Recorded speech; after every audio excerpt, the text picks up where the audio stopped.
Assalamualaikum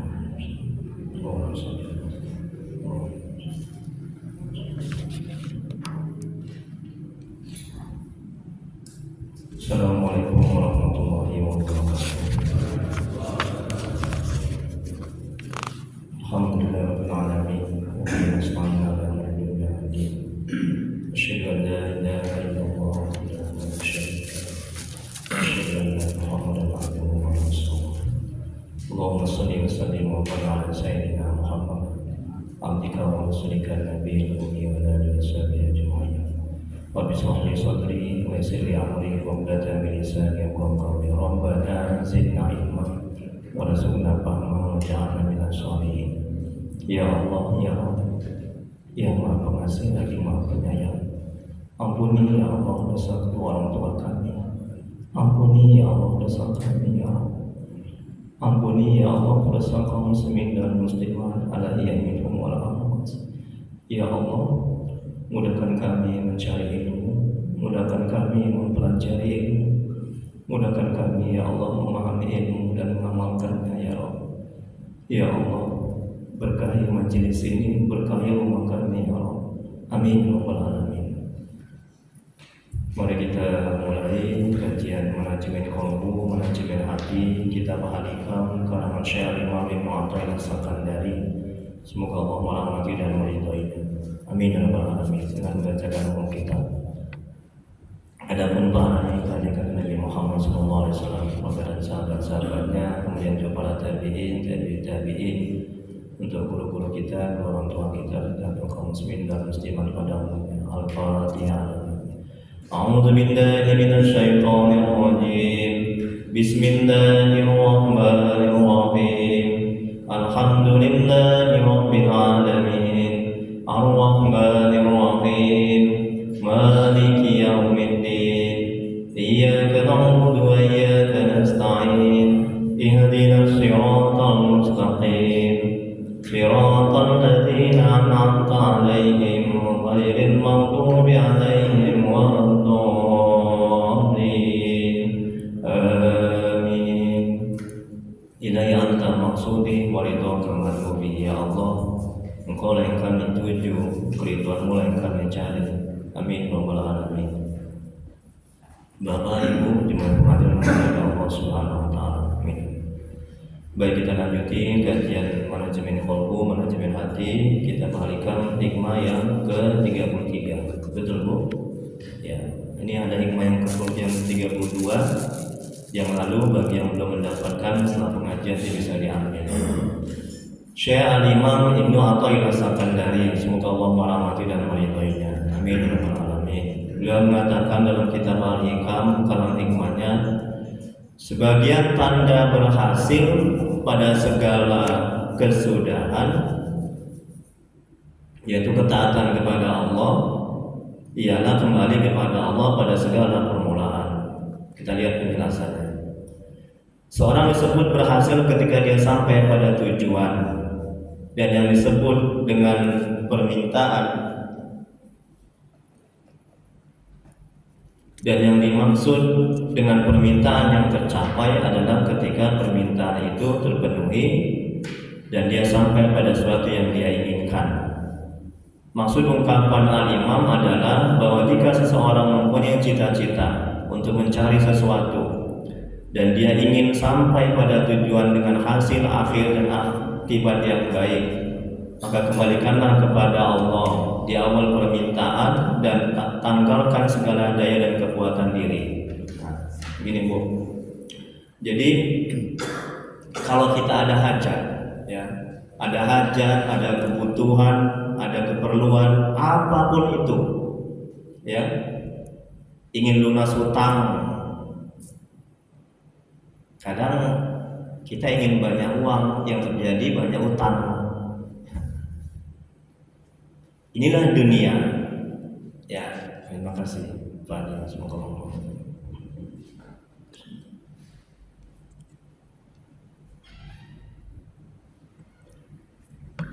Inilah dunia. Jadi tidak selalu cocok apa yang kita inginkan. Kalau kita sadar akan hal itu di manajemen hatinya, kita nggak stres. Ingin banyak uang, yang terjadi banyak utang. Ingin sehat, yang terjadi sakit. Nah, kadang hidup kita ini tidak terlalu cocok dengan apa yang kita inginkan. Betul. Kalau kita sehat misalnya, kita ingin sehat, semuanya ingin sehat. Ya tutup rumah sakit, ya kan? Tutup apotek. Dokter saling menyuntik. Jadi kesadaran akan hal itu membuat kita bisa bersabar. Ya, bahwa apa yang kita inginkan itu tidak selalu cocok dan pasti baik menurut Allah untuk kita. Ya, begitu juga kalau kita ingin sesuatu, ya, meraih cita-cita, ingin bekerja, ya, kemudian ada hajat, kita berdoa, kita kembalikan kepada Allah dari awal hingga al-imam. Artinya, jangan kita bergantung kepada usaha kita, jangan bergantung kepada amal ibadah kita, jangan bergantung kepada akal pikiran kita, jangan bergantung kepada kekuatan kita, jangan bergantung bersandar kepada kehebatan kita, titel kita. Kalau itu yang kita lakukan, ketika apa yang kita usahakan, kita inginkan tidak berhasil, kita akan stres, sengsara, menderita. Paham Bu? Tapi bergantunglah kepada Allah, kepada rahmatnya, kepada karunia-Nya. Ini dikatakan dalam kata al-imam, kembali kepada Allah, ya, dalam segala keinginan kita. Kalaupun misalnya kita berhasil apa yang kita inginkan, apa yang kita hajatkan, udah, kita nggak bersandar bergantung kepada Allah, kepada rahmatnya, kepada karunia-Nya. Kalaupun berhasil, tidak ada keberkahan dan tidak ada kebaikan dalam apa yang kita hasilkan. Karena apa? Dicabut keberkahan itu oleh Allah.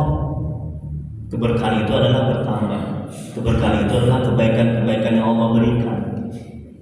Makanya rezeki itu yang kita cari keberkahannya. Betul? Rezeki sudah ada. Bukan mencari rezeki, tapi menjemput rezeki. Yang kita cari keberkahannya. Ya kan Bu? Bagaimana kalau rezeki itu berkah? Hasilnya berkah. Bagaimana caranya Bu?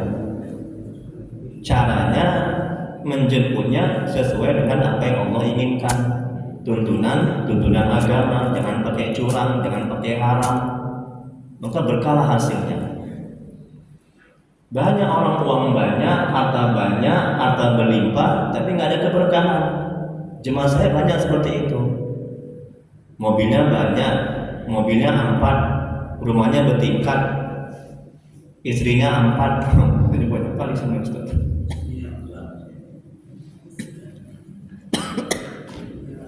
Tapi di rumahnya kayak ini, di rumahnya kiamat, piring terbang, anak narkoba, ya, suami istri sering cekcok, berantem.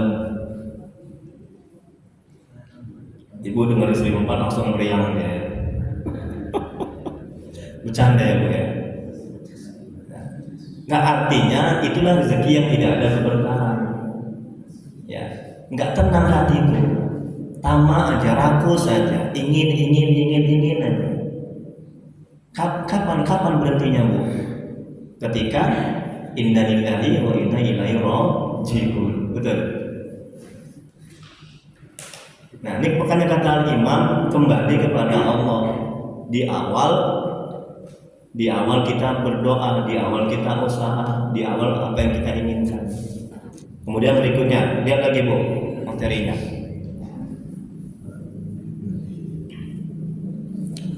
Imam Nawawi, semoga Allah merahmati dan meridhoinya. Amin ya rabbal alamin. Nah, kalau kita menyebutkan nama-nama ulama, kita doakan ya, kurang beradab kita ya. Memang tidak berdosa. Masa kita udah mengambil ilmunya ya kan? Kan syariatnya mereka yang membuat kita itu bisa kenal dan dekat kepada Allah. Syariatnya, hakikatnya kan Allah.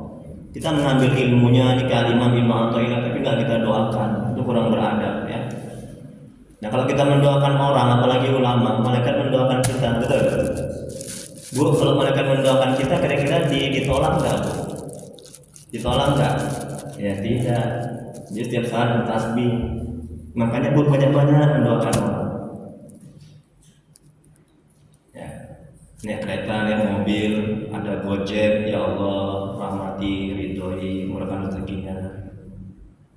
Naik kereta, naik mobil, nampak orang yang lebih susah, ya Allah mudahkan urusannya. Itu menentukan hatinya agar hati semakin bersih. Caranya itu banyak mendoakan orang. Jangan pelit. Kita boro-boro berinfak, mendoakan aja pun nggak mau, ya kebayang dia. Berikutnya, ini Imam Nawawi, semoga Allah merahmati dan meridhoinya. Ini ulama besar ya. Dia meninggal, dia masih muda, banyak kitabnya. Salah satunya Riyadhus Shalihin ya. Apa katanya? Kalimat la haula wala quwata illa billah adalah kalimat yang penuh kepatuhan dan kepasrahan diri kepada Allah. Dan sungguh seorang hamba tidak memiliki urusannya sedikit pun.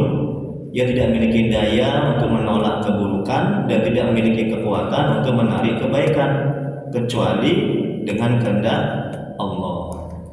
Ini banyak-banyak kita bacakan kalimat ini. Sadar kita, la haula wala quwata illa billah, tidak daya dan upaya kecuali dengan bantuan dan pertolongan Allah. Kita bisa sholat karena bantuan pertolongan Allah. Jadi bisa khusyuk kita sholat. Kita bisa sedekah karena bantuan pertolongan Allah atas izin Allah. Kita nggak sombong. Ya, kita nggak angkuh, nggak merasa hebat, nggak merasa mulia. Itu manajemen hatinya, sehingga amal ibadah kita diterima. Ya, sadarkan dalam hati seperti itu. Kalau enggak, masjid ini kalau enggak aku nih yang buat, kalau enggak aku, lo Allahnya kemana? Itu dia itu. Kalau enggak aku sekolahkan, aduh nggak bisa berhasil dia itu. Nah kalau enggak aku, ini kalau nggak ditanamkan la haula wala quwata illa billah dalam hatinya, ini manajemen hatinya. Gitu juga misalnya suami, ya suami yang memberikan nafkah kepada istri, la haula wa, bukan suami hakikatnya memberi nafkah, tapi Allah. Suami hanya menjadi jalan sampainya nikmat kepada istri. Nah begitu manajemen hatinya. Kalau enggak, kau nggak kasih makan, kau mati kau. Sombong ya. Suami hanya pemakan rezeki, ya kan? Adapun yang memberi nafkah adalah Allah hakikatnya. Ibu juga begitu, Bu. Sadarkan dalam hati, Bu, bahwa suami ini hanya sebagai perantara sampainya nikmat kepadaku. Jadi ibu nggak terlalu cinta kali, nggak terlalu sayang kali. Ketika suami lincah lagi, ibu nggak stres. Ada jemaah saya banyak kali ibu-ibu yang curhat. Ustaz, suami saya lincah lagi, Ustaz. Aku mau mati lah pun, Ustaz. Bunuh diri lah, Ustaz. Itu karena hatinya itu tidak menyadari bahwa pada hakikatnya, ya, semua itu atas bantuan dan pertolongan Allah. Kembali kepada Allah. Nah, ini kata 5. Berikutnya, katakanlah seperti ucapan Rasulullah, jika suatu berasal dari Allah. Tengok, Bu, tengok. Katakanlah seperti ucapan Rasulullah, jika suatu berasal dari Allah, maka Allah akan meluruskannya. Jadi jangan tamak padanya. Apa yang telah dikehendaki Allah pasti terwujud, dan apa yang tidak dikehendaki Allah pasti tidak akan terwujud. Seandainya manusia dan jin berkumpul untuk memberi manfaat kepadamu yang tidak Allah kehendaki, maka mereka tidak akan mampu melakukannya. Jika mereka berkumpul untuk memberikan mudarat kepadamu yang tidak dikehendaki Allah, maka mereka tidak akan mampu melakukannya. Pena-pena telah kering dan buku catatan telah dilipat. Tengok. Kalau Allah belum kehendak, kalau Allah belum mengizinkan, maka tidak akan terjadi. Maka kita jangan stres, jangan tamak, jangan rakus tentang rezeki, tentang jodoh, ya. Kadang ada orang duduk-duduk aja di rumah, tiba-tiba datang tok, ini ada beras, ya kan? Nah ini ada, saya sering juga begitu. Ini Ustaz ada sarung, ini Ustaz ada makanan. Kalau saya tidak mencari, saya tidak keluar di rumah aja. Itu artinya kalau Allah sudah berkehendak, ya, sudah mengizinkan pasti terjadi. Tapi bukan begitu, bukan berarti kita di rumah aja nggak kerja, itu sudah salah.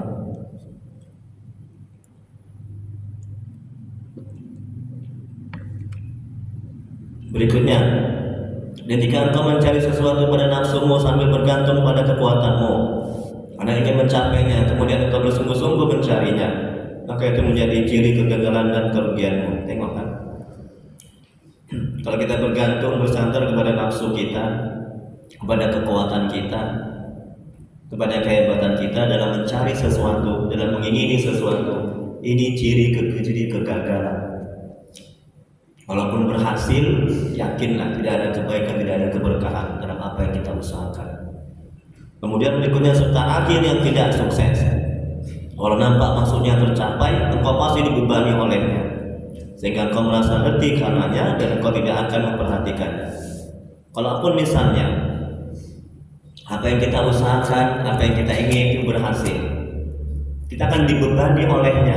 Artinya kita akan stres, sengsara, menderita mengemban amanah itu, mendapatkan apa yang kita inginkan. Allah nggak akan menolong, Allah nggak akan membantu, karena di awal dia tidak bergantung kepada Allah, pada rahmatnya, tidak menjalankan ibadah-ibadah diperintahkan oleh Allah dalam mencarinya. Kemudian berikutnya, Al-Imam mengatakan barang siapa yang bersinar di permulaannya, maka bersinar pula ujung perjalanannya. Maksudnya bersinar di permulaan adalah memulai perjalanan dengan Allah. Dia kata Al-Imam, ya kan?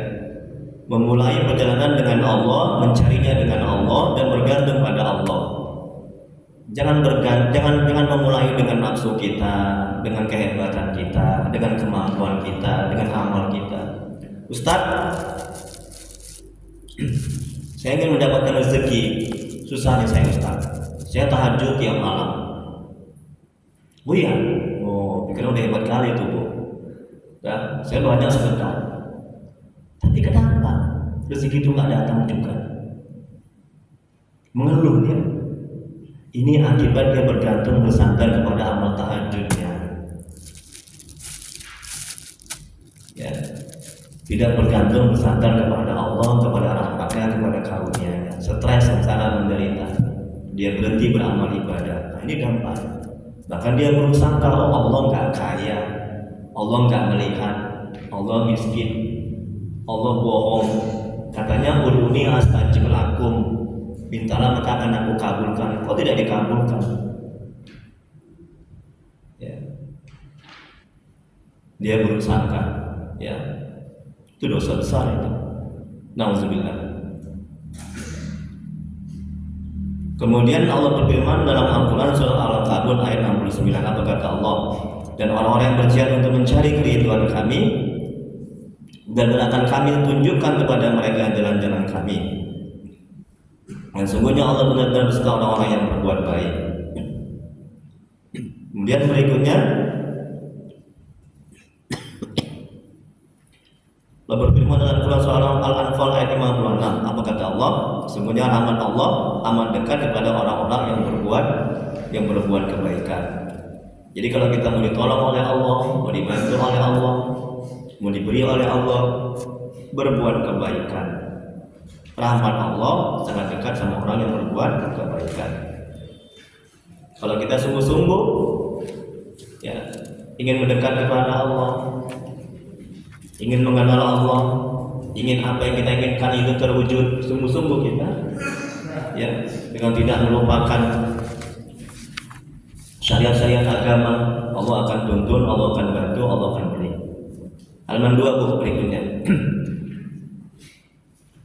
Barang siapa bersungguh-sungguh di awal pencariannya, ini kata Al-Imam, menghindari perasaan tenang bersama makhluk, tekun melayani atau beribadah kepada Allah, melupakan hasad dan hawa nafsunya, maka bagian akhirnya akan bersinar, hasilnya akan terpuji dan segala kebutuhannya akan terwujud. Dan barang siapa tidak bersungguh-sungguh dalam mencari Tuhannya dan tidak keluar dari nafsu dan keinginannya, berarti dia bohong dalam pengakuan dirinya sedang mencari Tuhan. Karena itu akhir langkahnya akan terhalang dan hasilnya akan terlantar. kecuali bila diselamatkan oleh Allah. Nah ini, ya. Makanya bergantung kepada kesungguhan kita dalam untuk bisa dekat dan mengenal Allah. Bergantung kesungguhan kita agar apa yang kita inginkan terwujud. Bagaimana yang sungguh-sungguh, ciri orang yang sungguh-sungguh? Cirinya adalah di awal mencarinya dengan Allah, artinya menjalankan perintah Allah, meninggalkan larangannya. Kemudian yang kedua, dia bergantung bersandar kepada Allah, kepada rahmatnya, kepada karunia-Nya. Jadi dia orientasinya bukan terkabulnya apa yang dia inginkan. Orientasinya, cara pikirnya bukan terwujudnya apa yang dia inginkan, tapi semata-mata menjunjung perintah Allah, menjalankan hak-hak ketuhanan, sehingga hasilnya akan baik, akan berkah. Kemudian berikutnya seorang sufi berkata, engkau tidak akan memperoleh martabat kecuali melalui juru terhadap kedudukan itu. Jadi jangan tamak kepada apa yang kita inginkan, jangan rakus, jangan fokus. Kalau kita punya hutang, jangan hati akal pikiran kita terfokus kepada lunasnya hutang. Ini manajemen hatinya. Kalau itu yang kita lakukan, ketika hutang kita belum lunas, kita akan stres, sengsara, menderita. Tapi fokuslah bergantung bersandar kepada Allah, kepada karunia-Nya, kepada rahmat-Nya. Belum lunas hutang bukannya buruk, betul bu?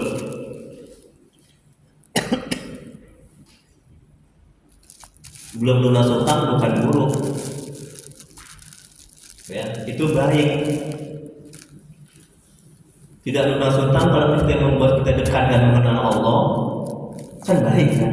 Membuat kita rajin beribadah, rajin berdoa, semakin taat kepada Allah, semakin bagus tahajud kita, kan baik. Apa ada jaminan ibu setelah lunas hutang akan semakin taat? Ada jaminan? Enggak ada. Jadi baik sangka.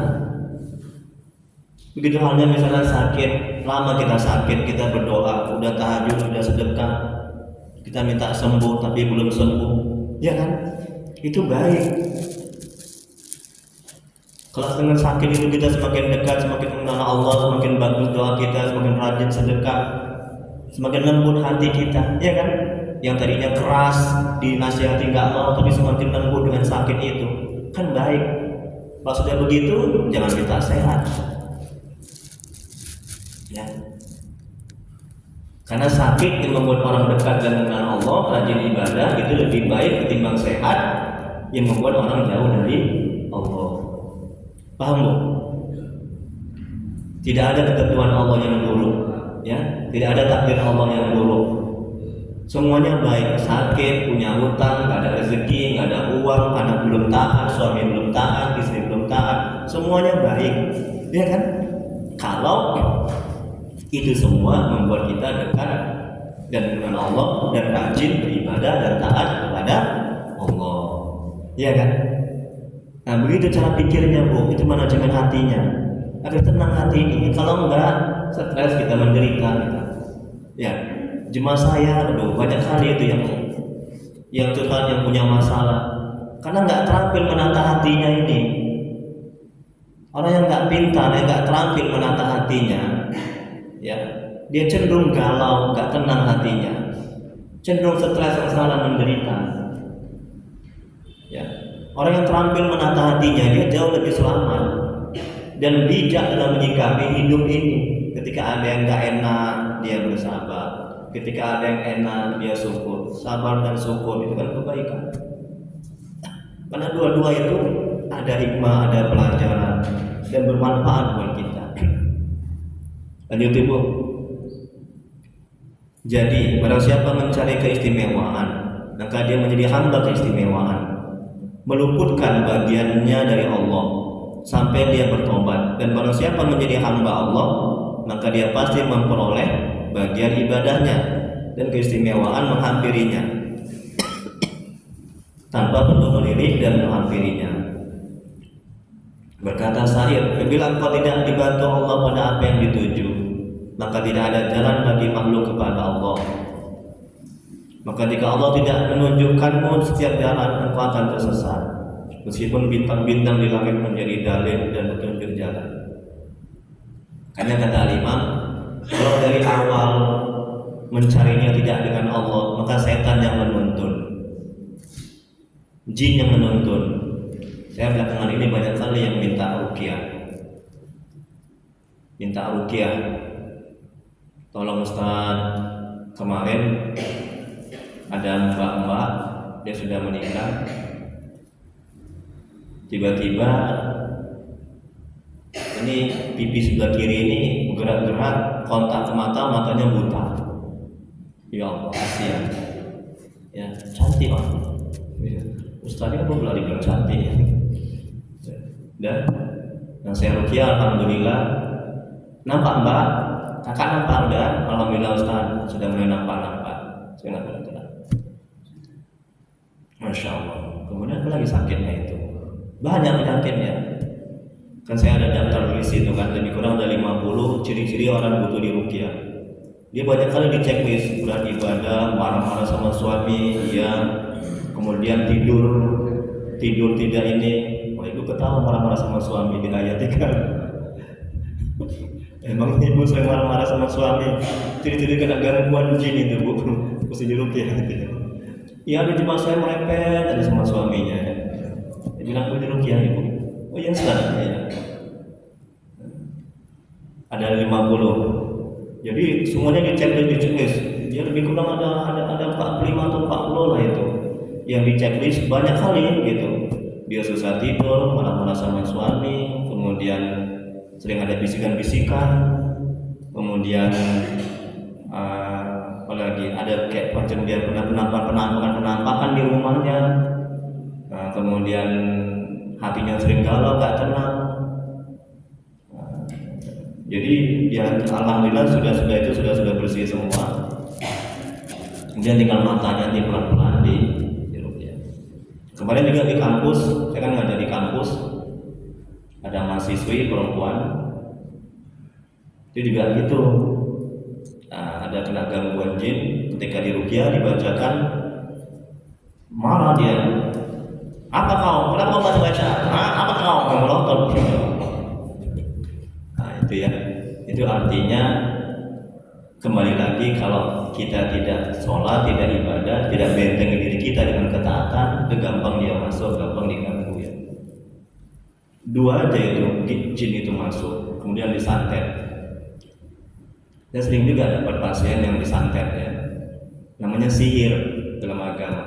Nah, sihir itu artinya santet, bahasa Jawanya ya, orang Jawa bilang santet, teluh, tenung, pelet, ya, itu termasuk namanya sihir.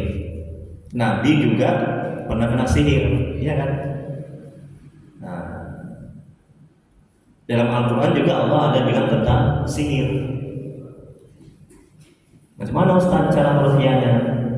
Istighfar 3 kali, selawat 3 kali, syahadat sekali, baca Yasin sekali, ayat kursi 7 kali, Al-Fatihah 7 kali, Al-Ikhlas 3 kali, Al-Falaq sekali, An-Nas sekali, tiupkan ke air,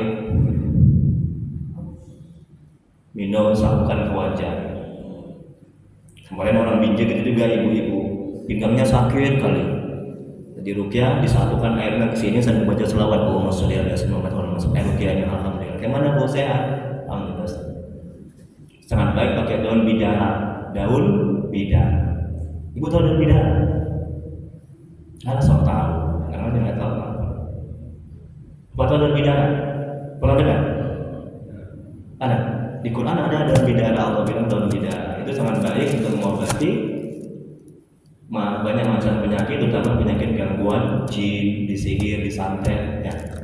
Daun bidara itu 7 helai dihancurkan, masukkan ke gelas yang berisi air, diminum. Gitu juga mandi pakai daun bidara 7 helai dihancurkan, ditaruh di ember, mandi pakai itu. Alhamdulillah. Tengok YouTube saya, Ustaz Ridya Sandika, ada yang muntah darah saya ruqyah, ada yang terbang mejanya, terbang kursinya, saya meruqyah di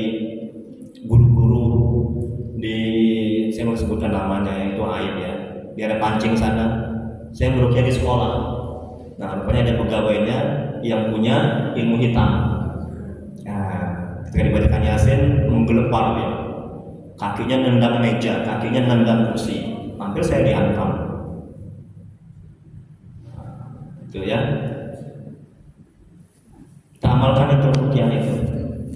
Kalau mau nanti lebih lengkapnya di WA saya, Ustaz, tolong Ustaz, amalan ruqyah sangat baik. Nggak tahu kok namanya saya dapat ini, dapat pasien yang ruqyah. Tapi saya cuma hari Minggu, hari Ahad, Senin sampai Sabtu kan saya ngajar di kampus. Minggu jam 9. Kemarin ada yang belum dapat jodoh, mungkin bapak ibu mungkin ada jodoh nih kan, perempuan cantik, umur 35 tahun, orang mencirit. Tolong ruqyah Ustaz.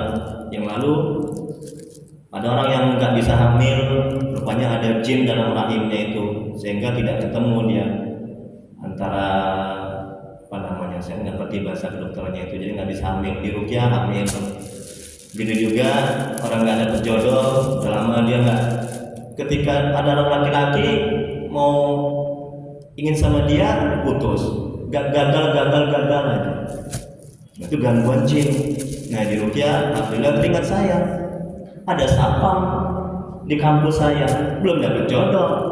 Allah Akbar. Dia datang sama orang tuanya, Pak Bu, nah ini kan ini keberkahan dari ayat Allah. Pada hakikatnya Allah semua kan yang memberikan. Nah, setelah saya ruqyah, Allah kasih ilham dalam hati saya. Oh iya Pak Bu, ada kawan saya security di kampus, dia cari jodoh. Saya kan tukang jodoh-jodohan orang juga saya. Jodoh juga. Macam kan ya. Ya mungkin bapak-bapak pun ada menambah lagi kan. Bercanda ya Pak ya. Nama comblangnya betul Ustaz, nama comblangnya. Alhamdulillah malahnya besar. Nah, jadi saya kasihlah ininya. Kan saya ada buat biodatanya, nama, alamat, kemudian apa namanya, gimana beliau itu yang diingini, apa tujuan menikah, apa kekurangannya, apa kelebihannya, itu diisi sama fotonya. Saya kirim sama bapak itu, nih Pak, tengoknya gitu kan, tengok mudah-mudahan jadi lah itu. Setelah itu terserah Anda, bukan selesai.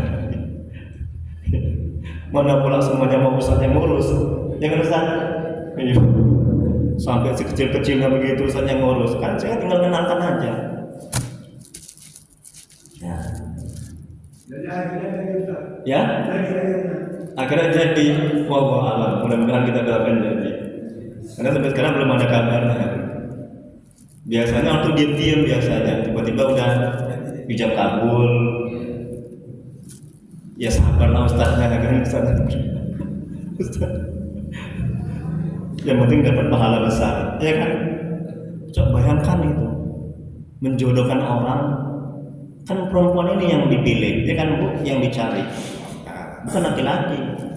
Perempuan yang sudah menunggu lama, coba tiba-tiba ada seorang ustaz, kuduk, ini Mbak, ini Kak, ini ada yang mau jodoh mah, yang kan itu terbantu kali itu ya. Makanya Ibu perlu itu Bu punya apa namanya, punya pekerjaan baru, menjodohkan orang itu bagus itu. Tapi nggak ada duitnya, nggak ada gajinya dari Allah Subhanahu Wa Taala. Alhamdulillah banyak saya menjodohkan orang, ada aja rezeki. Ini saya beli mobil baru, nggak sombong ya, cuma aku sedikit. Namanya tahadus bin nikmah. Nah, itu Allah bilang dalam Al-Quran itu, ya, menceritakan nikmat-nikmat. Itu salah satu bentuk syukur. Alhamdulillah anak saya pesantren, anak ustadz juga di Jawa, ya, sudah jadi ustadz.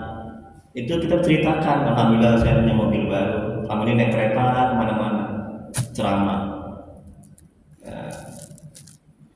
Tahadus bi nikmat itu buah, boleh jadi buah dari saya banyak nolong orang.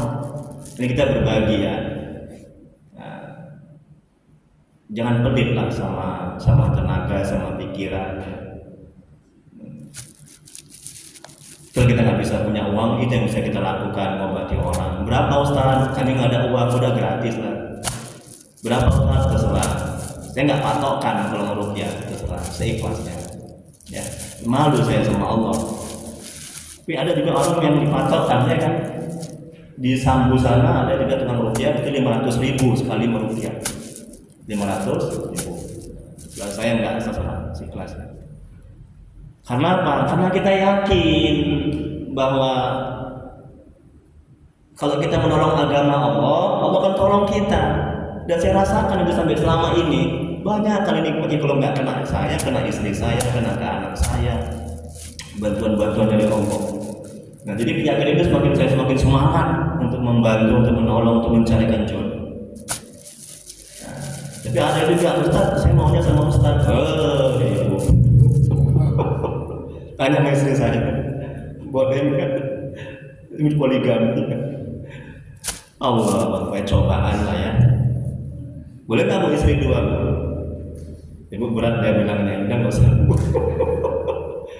Canda ibu ya, ibu jangan tegang kali ibu. Canda ya. Gimana sekarang bu? Tentang ruqyah tadi ya, coba diamalkan ya. Nanti coba di WA saya kalau mau lebih lengkap lagi. Kemudian ciri-ciri orang kena gangguan jin. Ya, alhamdulillah. Jadi saya berikan juga ciri-ciri orang disantet juga begitu. Kalau kami di Madura sana, di Jawa Timur, saya alami di Madura itu banyak kali itu yang gitu-gitu itu ya. Santet, dukun, sihir, kemudian pelet-pelet, cinta ditolak, dukun bertindak, banyak itu sana. Itu macam kayak udah biasa gitu. Iya, aku cinta kali sama dia. Cuman ketika aku bilang I love you, aku suka kamu, aku ajak kawin, dicaci maki, aku sakit hatiku.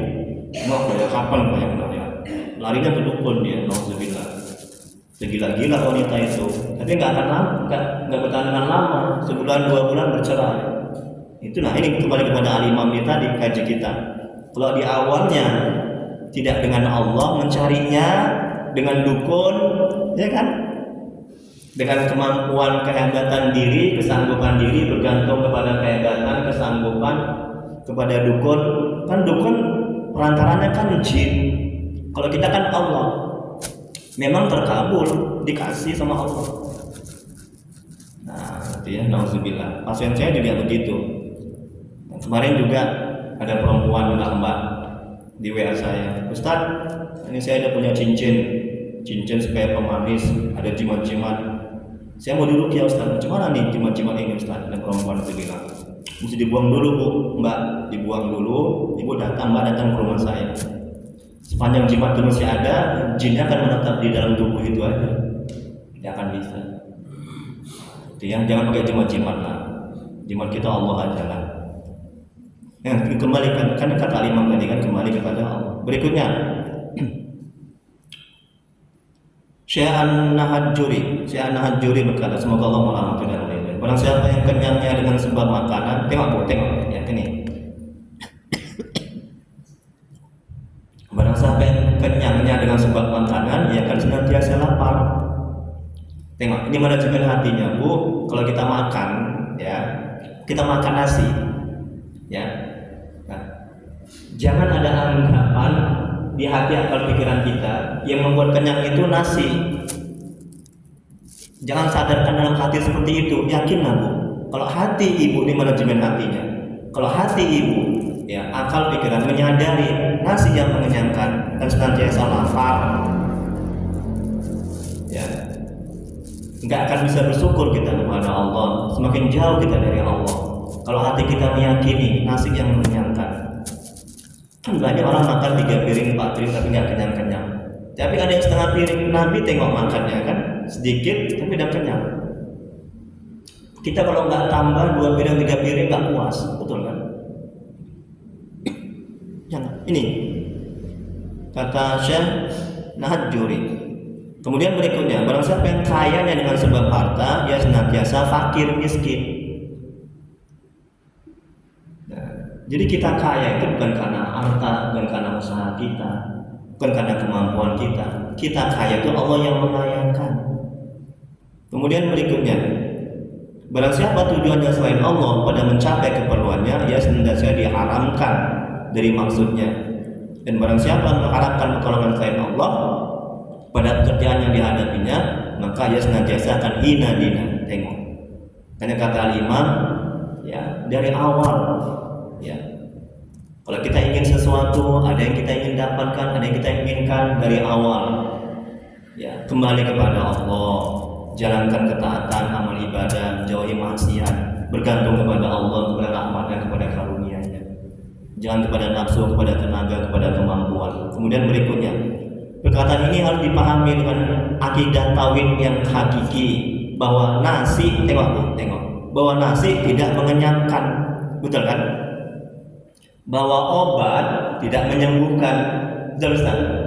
Ya kan Pak Haji? Obat tidak menyembuhkan. Kan berapa banyak orang yang berobat tapi nggak sembuh, ya kan Bu? Itu artinya Allah yang menyembuhkan, bukan obat. Itu artinya bukan nasi yang mengenyangkan. Berikutnya, air tidak memuaskan, pisau tidak memutuskan, dan lain-lainnya. Tetapi yang mengenyangkan adalah Allah pada ketika nasi sampai kepada dalam perut. Bu, kalau hati, ini manajemen hatinya. Ini salah satu cara dari sekian banyak cara agar kita semakin dekat dan mengenal Allah. Kalau kita makan, janganlah asal makan, ya. Minum juga begitu.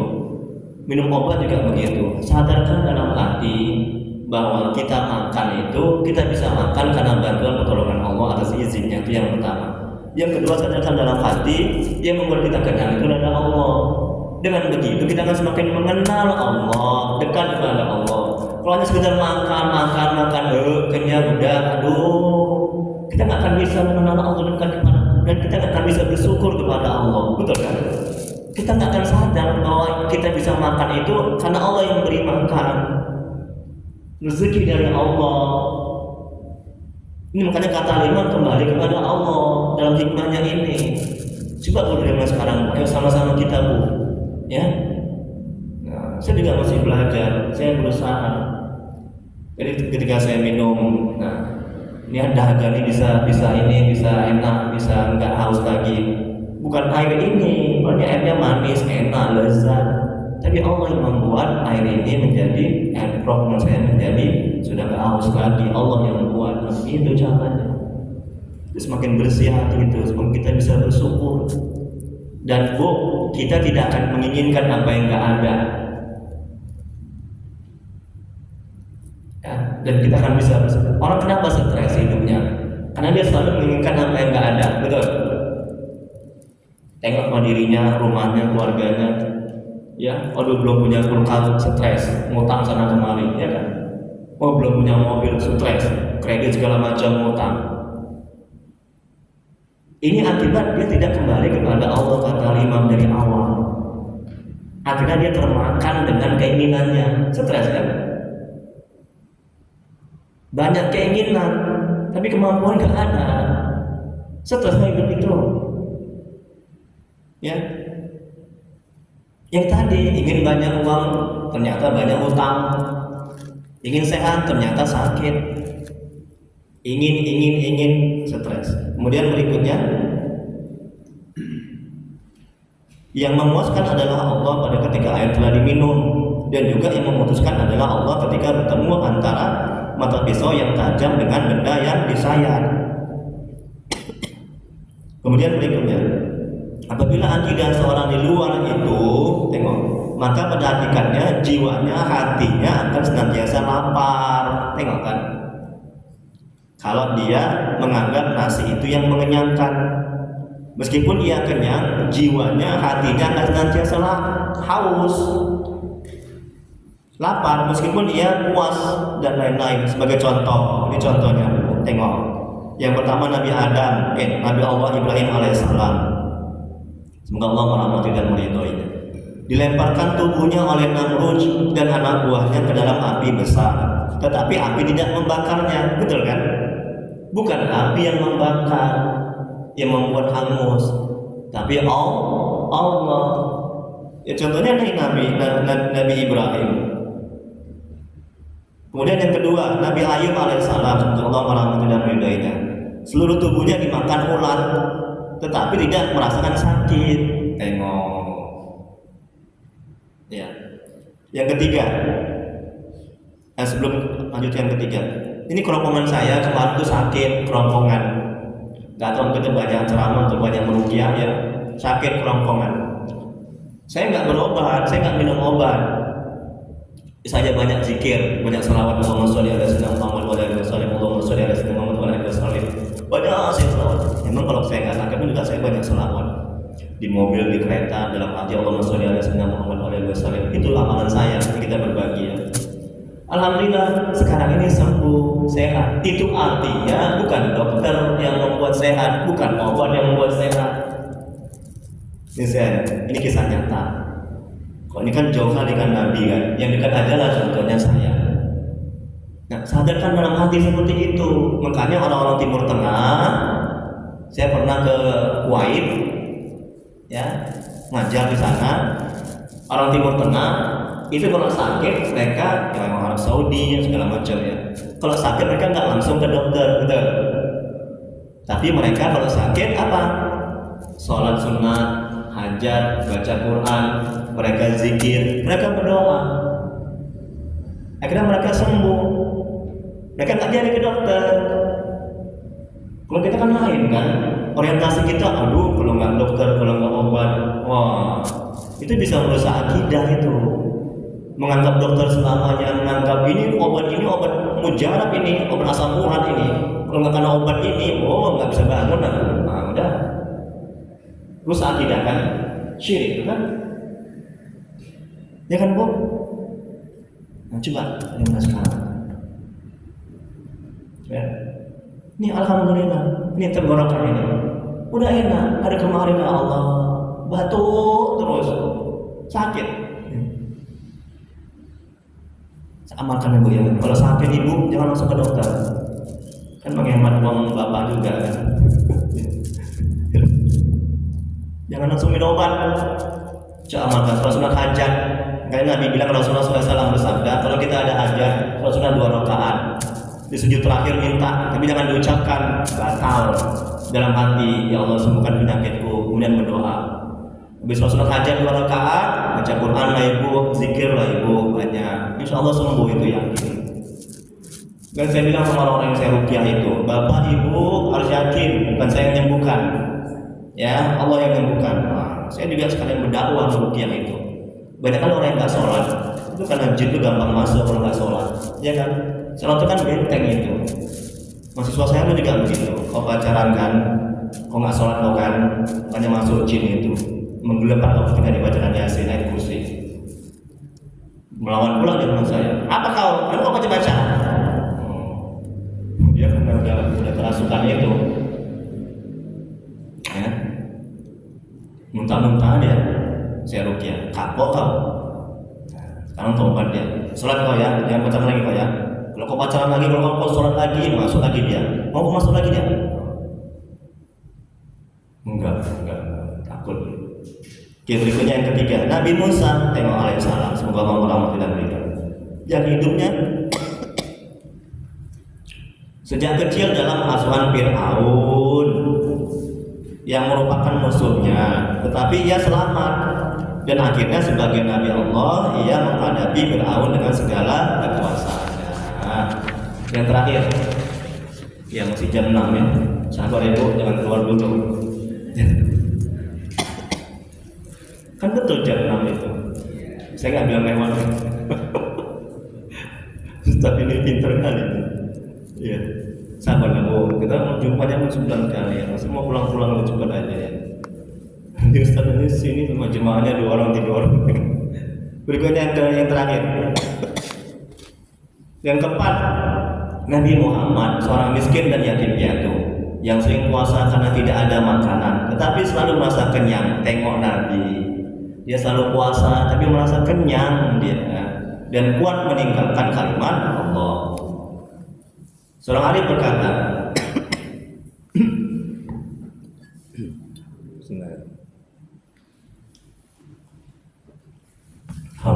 seorang hari berkata, Siapa yang menyangka bahwa ia akan dapat sampai kepada Allah dengan perantara suatu selain Allah, pasti akan putus karenanya.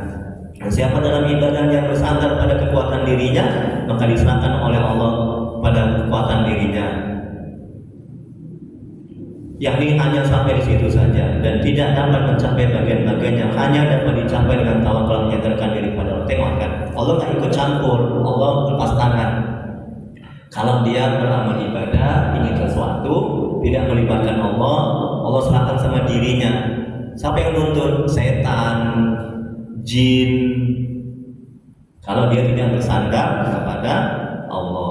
Kemudian apabila kita ingin berhasil dalam keperluan dunia maupun keperluan akhirat dan kesudahan yang baik dunia akan akhirat, mulailah dengan Bismillahirrahmanirrahim. Maksudnya dengan pertolongan Allah, bantuan Allah, dan tawakal kepada Allah. Sebaliknya, bila kita lalai bahwa keberhasilan itu berasal dari pertolongan Allah dan bantuan Allah, dan bila hanya mengandalkan kemampuan kecerdasan kita, hal ini dianggap masih rugi di sisi Allah. Tengok kata Imam kan, masih rugi di sisi Allah. Contohnya lainnya, nih ibu nih, ketika memasak, hati sadar dan ingat bahwa hakikatnya ini merupakan kekuatan, izin dan kehendak Allah, sehingga ibu bisa memasak. Kemudian tangan mengangkat panci, hati ingat dan sadar bahwa tangan bergerak dengan kekuatan, izin dan kehendak Allah. Gitu Bu, diamalkan Bu.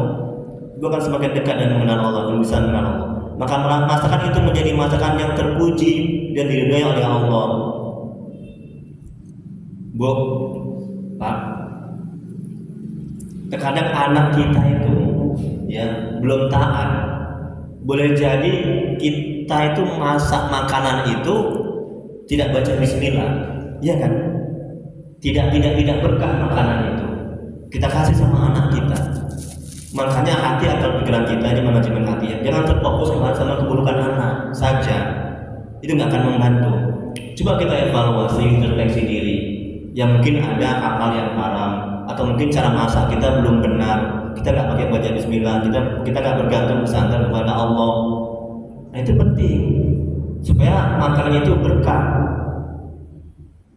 Ini kata Imam. Kemudian berikutnya, apabila kita menuntut dan menghendaki sesuatu dan kita berpegang atas Allah, menyerahkan perkara kepada Allah, maka yang demikian ini tanda berhasilnya kesudahan dan berhasilnya apa yang kita tuntut. Ketika kita hendak menuntut ilmu, dari rumah baca Bismillahirrahmanirrahim.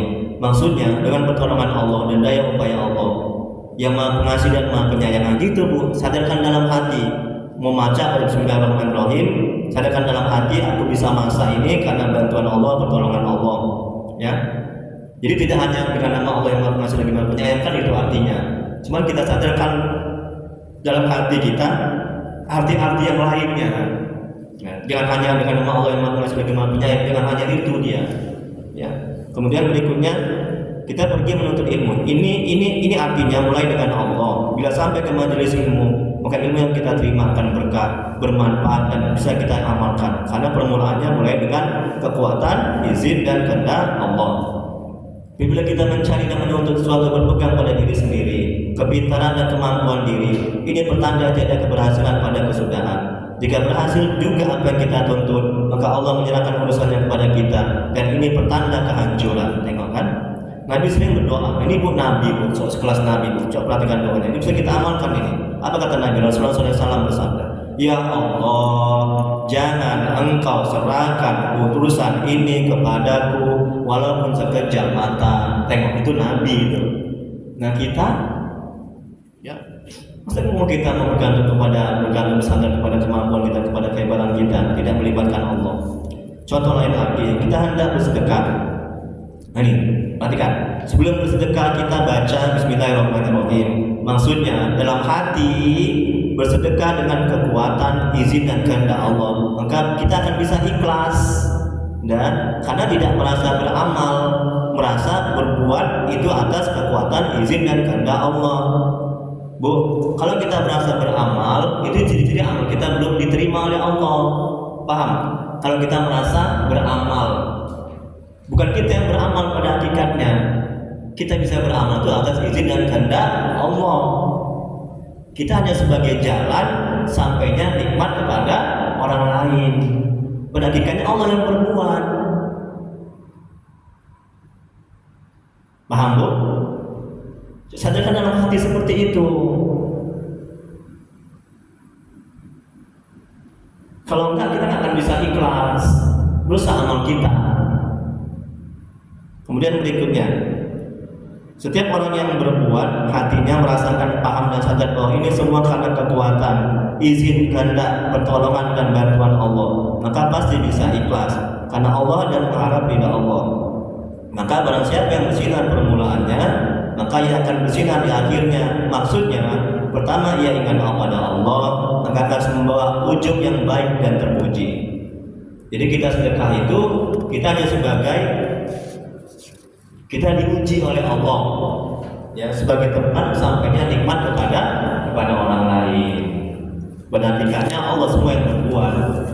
Kalau nggak gitu, kita nggak akan bisa ikhlas berusaha amal kita. Oh, kau udah bantu, kau udah tolong, kau bos kok ya, nah gitu ya. Ya macam-macam bos aku. Berarti kita butuh dipuji, butuh dihormati, butuh dibalas, ya kan? Butuh diakui. Kan berusaha amal seperti itu. Makanya banyak orang yang beribadah tapi semakin jahat, semakin jauh, ya kan? Karena dia nggak ikhlas dalam beramal ibadah.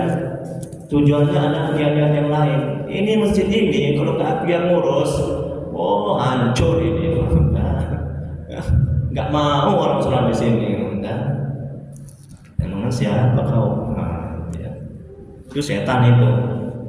Jadi harus kembali kepada Allah. Jadi kalau hikmahnya, sebagian tanda berhasil pada segala kesudahan, ketaatan kepada Allah ialah kembali kepada Allah pada segala permulaan. Jadi apapun yang kita inginkan, hajat apapun yang kita butuhkan, apapun yang kita usahakan, kembalilah kepada Allah.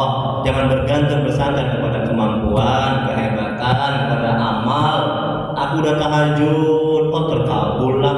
Aku udah tahajud, lunaslah hutangku. Aku udah banyak sedekah, baguslah anakku. Jangan seperti itu, ya. Nanti stres, sengsara, menderita. Fatalnya lagi bersangka kepada Allah. Fatalnya lagi berhenti beramal ibadah. Banyak kejadian di jemaah saya seperti itu. Karena dia tidak mempelajari manajemen hati. Wallahu a'lam. Hanya Allah yang Maha mengetahui. Jam 6 baru, silakan tanya.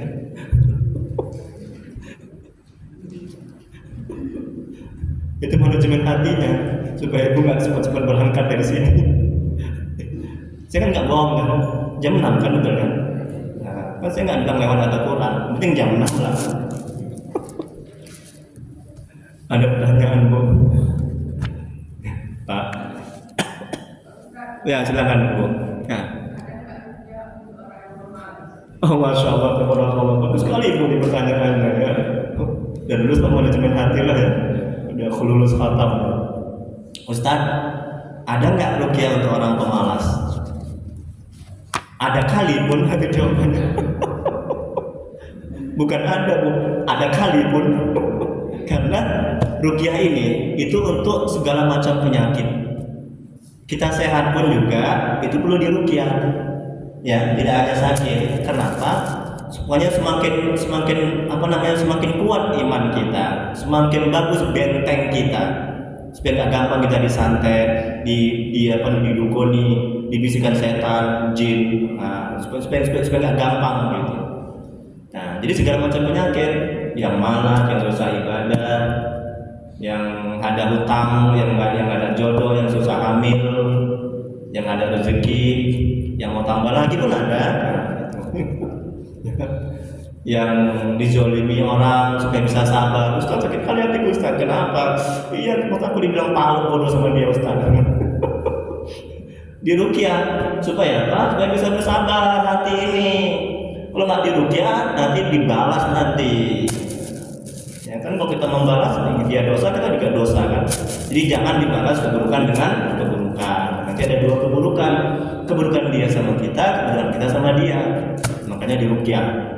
Supaya apa? Supaya hatinya bisa bersabar. Yang malas gitu juga, malas ibadah, malas sholat, malas cari ilmu agama. Bu, malas di mana letaknya? Hati kan? Hati kan berat itu kan. Nah, untuk itu diruqyah supaya hatinya bersih, hatinya lembut. Kalau hati udah baik, hati akan menggerakkan seluruh anggota tubuh untuk taat kepada Allah. Tapi sepanjang hati ini belum baik, belum diruqyah, maka hati berat untuk menggerakkan seluruh anggota tubuh untuk taat, untuk sedekah. Ini telinga berat untuk dinasehati, marah dia. Kamu sholat, apa sholat? Kalau sholat, marah dia dengan dinasehati. Ya. Nah, jadi ada ya, segala macam penyakit. Nah, misalnya istri merepet aja. Ini ruqyah, iya Bu. Ya, Ustaz saya nggak betah di rumah Ustaz. Kenapa Pak? Istri saya ini dikasih gini kurang, kasih gini kurang, merepet aja. Ada syukur-syukurnya. Oh, di ruqyah itu Pak. Iya Ustaz, iya di ruqyah. Sudah di ruqyah sekali. Oh, lembut hatinya, nggak merepet lagi dia. Nah, itu. Makin sayang dia sama Bapak. Oh iya Ustaz, di ruqyah. Jadi juga misalkan suami gitu juga marah-marah, emosian, pelit, kedengkul, ngasih uang belanja, hitung-hitungan sama istri, itu di ruqyah. Hatinya bakhil kan. Kalau ngerokok, dia di satu hari tiga bungkus, tapi ngasih uang belanja angka berkira kali, ini 5.000, ini 10.000. Nah, bakhilnya nauzubillah sama istrinya. Kalau ngerokok itu di ruqyah, hatinya itu. Nah, karena Rasulullah SAW bersabda, pada tubuh ini ada segumpal daging. Jadi kalau yang segumpal dagingnya itu baik, maka baiklah seluruh anggota tubuh. Kalau yang itu yang buruk, maka seluruh anggota tubuh. Apakah itu istilah dia hati? Ya, hati bukan dari segi medis. Hati itu sesuatu yang halus yang Allah yang ada di dalam dada sebelah kiri, di bawah dada sedikit. Dia mempunyai sifat-sifat ketuhanan seperti penyayang, pengasih. Dan kita jaga dulu hati kita ini di sini. Jagalah hati. Jangan sibuk menjaga badan, ya, yang gemuk, yang kurus, yang pesek, di mana mancung. Bapak mau kemana? Saya mau keluar negeri. Kenapa? Ini penyakit jantung ini, kolesterol. Enggak pernah kita bilang, Bapak mau kemana Ibu? Saya mau keluar negeri. Saya punya penyakit hati, sombong, iri, dengki. Pernah kita Ustaz? Pernah kita Bu? Dengar? Alah nggak ada, ya kan? Kalau hati yang kekal kembali. Yauma la yanfa'u malun wala banun illa man atallaha biqalbin salim. Hati yang bersih yang kembali kepada Allah. Ini kan hancur di badan ini yang gemuk. Syukur saya kurus ya, gemuk, hancur. Kecuali orang beriman, betul. Allah kekalkan jasadnya sehingga nggak hancur. Karena kita mudah-mudahan jadi orang yang beriman. Amin ya rabbal alamin. Ada lagi tanya? Siapa yang malas Bu? Datanglah ke rumah. Nah, biar diruqyah. Nanti ibunya yang malas. Enggak ya? Oh, enggak. Kalau malas ngapain ibu datang kemari ya? Kalau ibu rajin, ibu nggak pernah absen kayaknya ya, selama pengajian ya. Alhamdulillah, masya Allah. Udahlah, insya Allah jadi istri yang solehah ibu. Amin ya rabbal alamin. Ya. Diamalkan ya. Kira-kira yang ininya materinya sudah banyak nggak? Sampai segini mungkin ya? Banyak. Ada cuma saya di masjid Istiqomah segini banyaknya materinya. Jangan sampai banyak kali gini. Nah, kalau sudah segini dijilid gitu ya. Pertemuan hikmah pertama sampai ke 25 dijilid. Nah, begitu saya punya saya dibikin buku. Hikmah ke 25 sampai ke 50 dijilid buat buku seperti itu. Ini kan sudah hikmah yang kedua ini. Kitab yang kedua ini. Kitabnya semuanya ada 10. Mudah-mudahan kita sehat ya Bu ya. Nah, saya takut belum tamat kita sudah dipanggil Allah ya. Nah, jangan sampai ya. Panjang umur ya. Saya sudah niatkan harus selesai nih kitab ahli kamling sampai 264 hikmah. Nah, itu ada 10 kitab. Oke? Ada pertanyaan? Belum ada doa kita. Astagfirullahaladzim. Astagfirullah. Allahumma sholli ala sayyidina Allahumma sholli ala sayyidina. Bismillahirrahmanirrahim. Alhamdulillahirabbil alamin. Hamdan fi ni'amahu wa yakfi mazid. Ya Rabbana lakal hamdu kama yanbaghi li jalali wajhika wa 'azimi sultanik. Allahumma sholli ala sayyidina Muhammad wa ala sayyidina Muhammad. Ya Allah ya Rahman ya Rahim, ya Maha Pengasih lagi Maha Penyayang. Aku bertawassul kepadamu ya Allah dengan wasilah keberkahan kemuliaan Nabi Muhammad sallallahu alaihi wasallam kepada sahabat-sahabat. La ilaha illa subhanaka inna kunna minas zalimin. Ampuni ya Allah dosa orang tua kami. Ampuni ya Allah dosa orang tua kami dan saudara kami yang telah mendahului kami. Jauhkan mereka dari siksa kubur. Jadikan kuburan mereka taman-taman surga. Tempatkan mereka di surga, sebagai surga ya Allah. Ya Allah ya Allah, ampuni dosa dan maksiat kami ya Allah. Ampuni sebusuk apapun masa lalu kami. Terima amal ibadah kami, terima taubat kami, kasihanilah kami ya Allah. Ya Allah, mohon ya Allah, ampuni dosa kaum muslimin dan muslimah al-ahya'i wal amwat. Ya Allah, jadikan keluarga kami keluarga yang sakinah mawaddah warahmah. Jadikan anak-anak kami yang soleh soleh.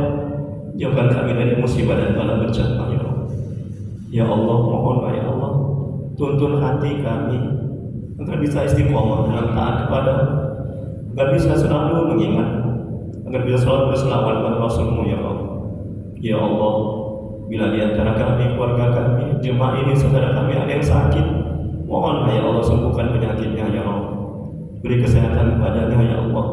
Bila ada yang mendapat kesulitan hidup, mohonlah ya Allah mudahkan kesulitannya ya Allah. Ganti musibah yang dia alami dengan lebih baik nabinya ya Allah. Ya Allah, mudahkan rezeki kami dan berkahi, mudahkan usaha kami dan berkahi, panjangkan umur kami dan berkahi ya Allah.